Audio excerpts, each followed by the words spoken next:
We've got a slightly different background today. I think I've cracked the code on my at-home coffees that I've been making. I was buying a coffee out like almost every single day before I moved, and I can't even remember the last time I went and physically bought a coffee for myself. Can you tell I'm saving up for a house? Hello everyone and welcome back to my channel. If you're new here, hi, my name is Liz. And in today's video, we are gonna be doing my July reading wrap up. I cannot believe it's August. Crazy, but also exciting because I feel like there's a lot to look forward to. We're coming up on fall and I'm so excited. I am so ready for fall. You have no idea. I'm tired of being hot all the time. I'm tired of sweating.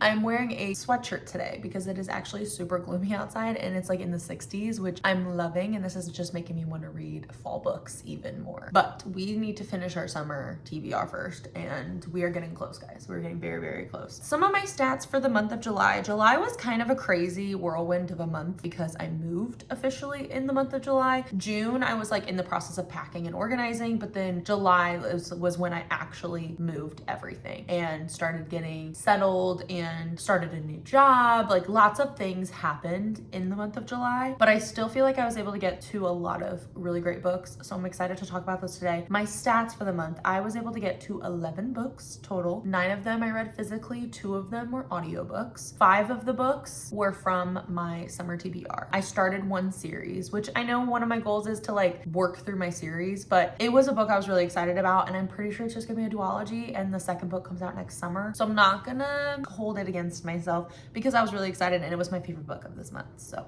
giving myself some grace. I did not complete any series and I did not continue any series because I did not do a vlog for continuing series this month. I'm gonna try to do that in this upcoming month because I have been really craving some of my series that I'm in the middle of. So I'm excited to do that. I feel like the month as a whole was kind of meh, mainly because a lot of the books I read were like in the 3-star range. I did have a couple that were 4 stars or above, and a few of them I didn't even rate because I didn't know how to rate them, which will make more sense once I get into it. Without further ado, let's go ahead and get into this wrap up. Starting out the month strong. We started out with an audiobook and it was a memoir, and that is Semi Well Adjusted by Alison Stoner. I've been wanting to read this and listen to this for so long now. I've been eyeing this for well over a year because I grew up with like Camp Rock. I grew up with the Cheaper by the Dozen movies, and Alison Stoner was always one of my favorite actresses in those movies. So I was really excited to hear her story. She is one of those actresses that never went off the deep end. Like, she was very normal.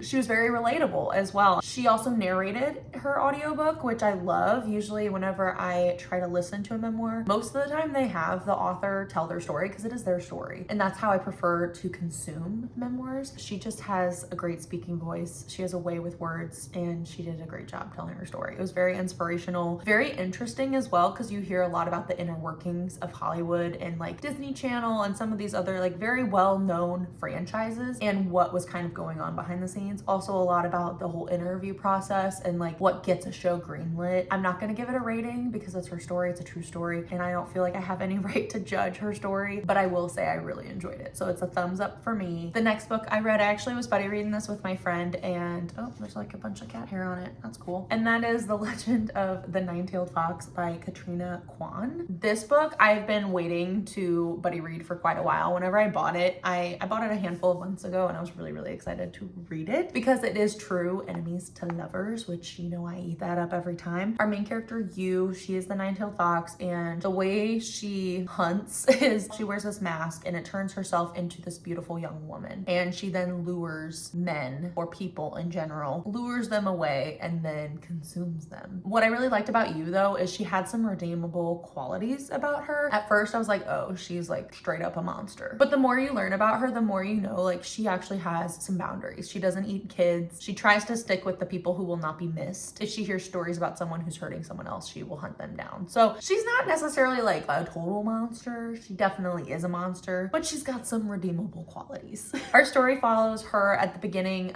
She's hunting and then she gets caught by this Kingsguard and his men, and they capture her and they are trying to send her to hell. And in this whole process of sending her to hell, she ends up grabbing the captain and bringing him him with her. It starts this whole like alliance that they have to create down in hell to try to get out of here in one piece. And that's what I mean by true enemies to lovers, because he is a demon hunter and she is a demon. So what do we think is gonna happen here? Are we gonna fall in love? Probably. If you read Catabasis by R.F. Kuang, then you would probably enjoy this one, just the style of it, because the way hell is described, it has like these different rings of hell and the different princes who look over it and everything. So if you are a fan of like Dante's Inferno, if you wanted there to be more action and more romance, then I think this is a great one to pick up. It was very easy to consume. I will say it didn't like have crazy world building. It's pretty straightforward what you're getting. Even if you're not familiar with the Legend of the Nine-Tailed Fox, then you would still be able to read this and understand what you're reading. I really liked you, and I liked our side characters as well, because the Kingsguard kind of follows them into hell, and getting to see their friendship, their found family that they have going on. I did enjoy that, and how you was slowly able to win over each of the guards. The next two books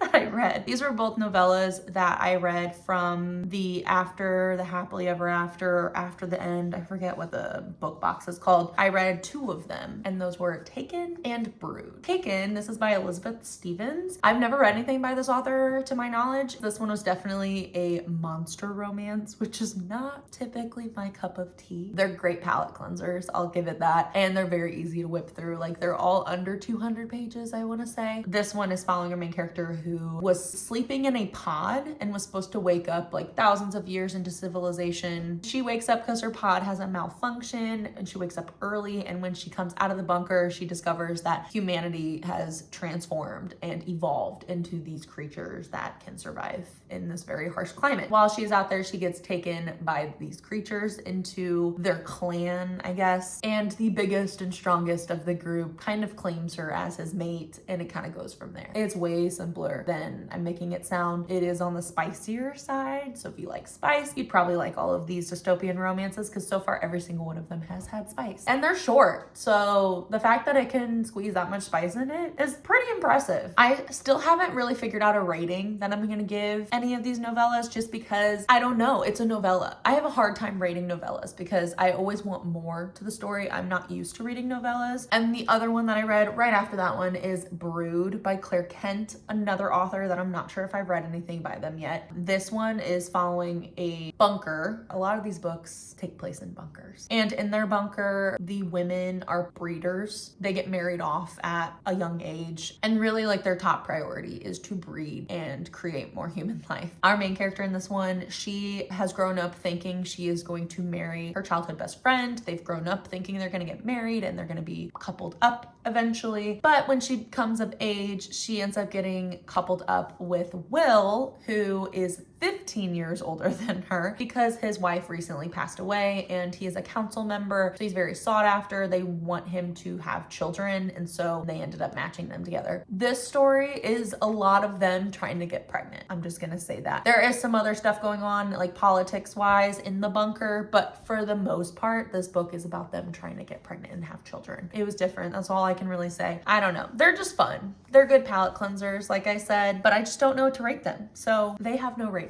After I read those, I knew I wanted to read some lit fic, because I needed something that had a little bit more substance. And the one I decided on, this one is very genre bending. It's kind of like a literary thriller, and that is The Compound by Aisling Raleigh. If you like Love Island or any reality dating show, then you'd probably enjoy this book. That's what I heard before I even read it. That's kind of what made me buy it, even though I've never watched Love Island. Overall, this was a solid read. It's following this group of 20 individuals, 10 girls, 10 guys. The girls all wake up in this compound and it's very empty. There's trash everywhere. It just looks gross. It looks like it was abandoned. A day later, the men show up, and because they woke up out in the desert and had to make their way to the compound. All of them know why they're there. This is a reality TV show. You are coupling up with someone and you're performing these tasks and challenges in order to win things. So there'll be a group challenge, and if they pass it, then they will get a couch for the compound. Or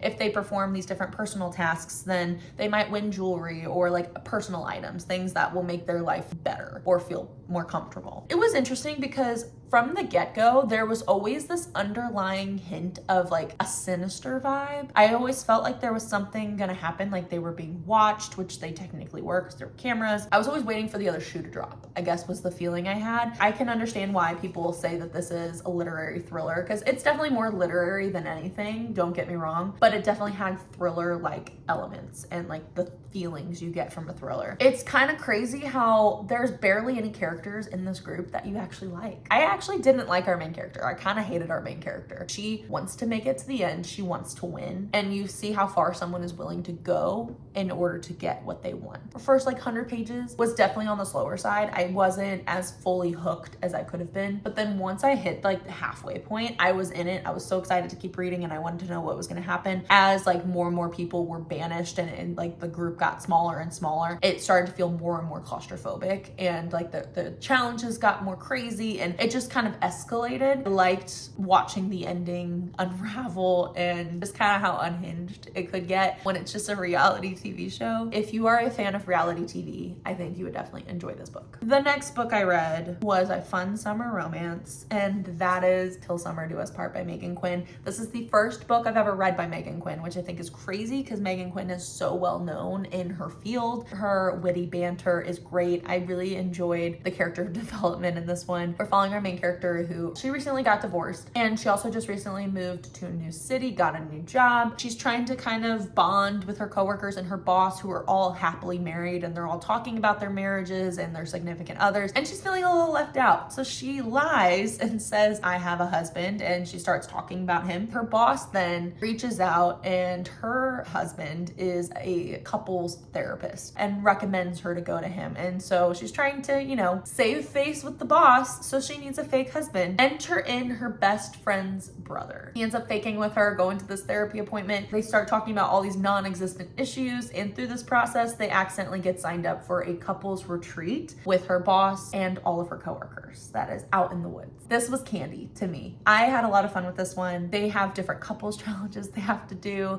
and like team building exercises and therapy appointments. Even though they're not actually a couple, they don't have any issues because they aren't actually dating. I just thought it was a lot of fun. I really enjoyed following our main character and watching her development through this because she's still working through things that happened in her divorce. And this retreat is very therapeutic for her. She's actually getting to work through these feelings and emotions that she bottled up from that past relationship. I definitely would read more Megan Quinn in the future. Not my favorite romance book, but it definitely felt like a fun summery romance read. The next book that I read, guys, this is the one I'm not sure how to describe my experience with this one, and that is The Odyssey. I did the Emily Wilson translation because I knew that the movie was coming out and that movie was based on this translation. I was really excited to read this, but also very intimidated because if you know me and you know any of my reading habits, I am not a classics reader. I'm also not a poetry reader, and this is both. Immediately went in feeling very intimidated, but I was very motivated because the movie was coming out in a couple of weeks when I started reading this one, and I knew I wanted to have this read and understand the story before I went to see the movie because I wanted to know the people, the characters, I wanted to know the places, I wanted to know the story. So when I'm watching it, I knew what was going on. I did go see the movie a couple nights ago with my dad, and I loved it, so definitely recommend at least like spark noting the story of The Odyssey, just so you know what you're getting into because it was such a great movie. I also know there's a lot of controversy with Emily Wilson. She did not like the movie, but as just a casual classics poetry reader like myself who is not invested in Greek mythology in any way, I really enjoyed the movie. The book itself though, I just am not used to that style. I'm not used to poetry. Last time I read poetry was in high school and that was like impossible for me to understand. I did understand what was going on. I thought the writing was great. Emily Wilson did a great job translating this. It felt like I understood what was happening with our characters. It is not something that I would just randomly pick up and be excited about just because it's not my cup of tea, but I do recommend this translated edition for anybody who is curious about The Odyssey and that story. I don't really know what to rate this one at the moment. I don't have a rating for The Odyssey. I don't read enough classics or poetry to know what makes something good or enjoyable. I'm not gonna rate it. I'm not gonna rate any of my classics that I ever read because they're classics. The hardest part was the names and the places. The names and the places were impossible for me to know. I went and saw the movie and I was completely wrong. Just go in knowing you're not gonna know how to pronounce any of the names, and it's okay. The next book I read, I did this one as an audiobook because I was driving away for a weekend and I wanted a really great story, and that is Lisa Jewell's newest novel, It Could Have Been Her. I love Lisa Jewell. I've read almost all of her books. If you want dark psychological thriller,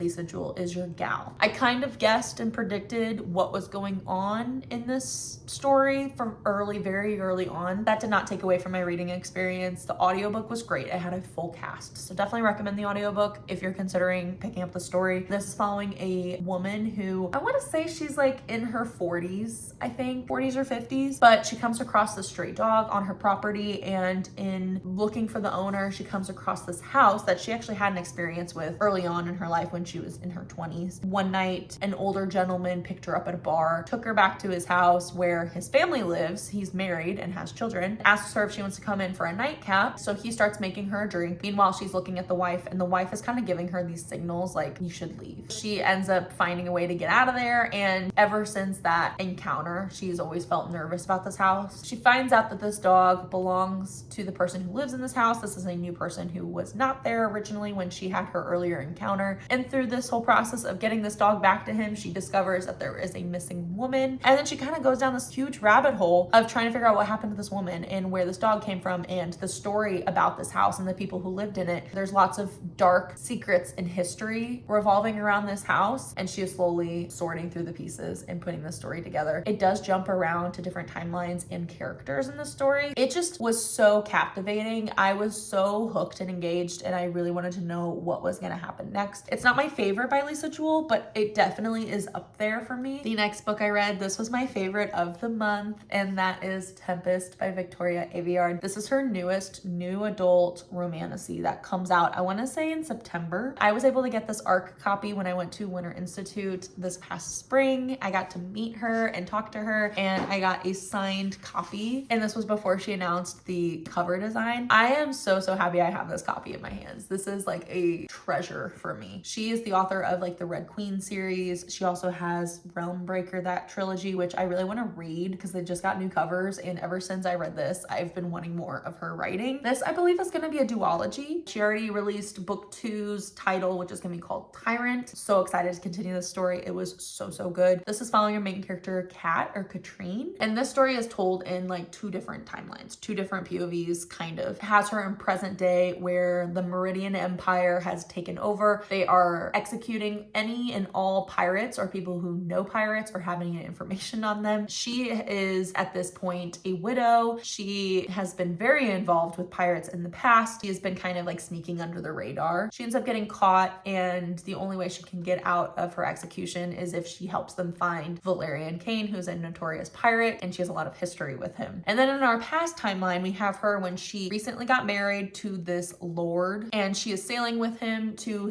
this island that his family has inherited, and in this process their boat gets taken over by pirates. This is when she first runs into Valerian Kane. I really loved the two different timelines because you're getting constant action. I will say the first, like, I want to say like 80 pages were on the slower side, but that's just because you're getting to know our main character. You're getting to know the politics of this world. It's a lot of world building and info dumpy at the very beginning, but it's necessary, I will say. Once I hit like 100-ish pages, I was hooked and I needed to keep reading. When I first started reading it, all I could picture was the Pirates of the Caribbean franchise. So if you enjoy pirate movies, this one, it felt like a pirate movie. It was so good. I really loved her writing, and I'm so excited for book 2 next year. Then the next book I read, I wanted to read another lit fic book, and this is one I've heard such great things about. It was one that I thought I was gonna end up giving 5 stars. I didn't give it 5 stars, unfortunately, but I still really enjoyed my time while reading it, and that is The Wedding People by Alison Espach. This is on the darker humor side of things. Our main character, she decides to take a trip to this coastal bed and breakfast resort type place. When she goes here, she has one thing in mind, and that is to end her life. When she gets there, she realizes, oh, there's a wedding taking taking place, and I'm the only person staying here who is not a part of this wedding. She then runs into the bride in the elevator on her way to her room, and through this, they kind of strike up a friendship in a way. Not really. I wouldn't even call it a friendship. It's more so she's honest with the bride because the bride is confused why she's there, and she explains to her why she's there, and the bride kind of makes it her mission for her to not ruin her wedding. Things don't go to plan, and she, through this week of staying at this resort and conversing with the wedding people, getting to know them, getting to know the bride, getting to know the groom, she kind of slowly comes back to herself and figures out what she wants to do with life. Once again, the first like 100 pages were really hard for me to get into because it was very just sad and depressing, which makes sense considering what she's there to do. But you get a lot of her past. You get flashbacks of how she came to be here, why she made this decision. There was a lot of dark humor, so if you're a fan of dark humor, you'd probably enjoy this book. But once you got in it, I really loved how open and honest she was with herself and the people around her. She did not shy away from the dark, ugly bits of why she was there and who she is as a person. It just made it way more enjoyable because you get to see her be so sincere and genuine with the people she's talking to. And in a way, she kind of helps them along. She kind of helps these other characters through their life and what they're going through. And you get to see lots of different walks of life. The wedding people truly made this book. And I just really loved watching our main character kind of come back into herself and realize she is still here. She is still alive and she has a life to live. And it was very beautiful. I really enjoyed this one. And the final book that I read this month, I actually just started this one for a reading vlog I'm in the middle of for Summerween, and that is 49 Miles Alone by Natalie D. Richards. I love this author's writing. She does YA thrillers. They're all always very bingeable, very quick reads. And this is one that's been sitting on my TBR for quite a while, and I knew I needed to finally pick it up. This is following two different characters. They're both cousins. They have this tradition of always going on these really long, extensive hikes together, kind of out in the middle of nowhere. And it jumps between the two different POVs of the two cousins and their time on this hike. It's a 4-day hike in the Utah backcountry. And basically everything that could go wrong on a hike like this goes wrong. I'm not going to say much more than that just because I am talking about this more in depth in my reading vlog. So I'm not going to say anything else besides my rating, which I ended up giving this book 3.5 stars. I think it was a very solid book to end the month on.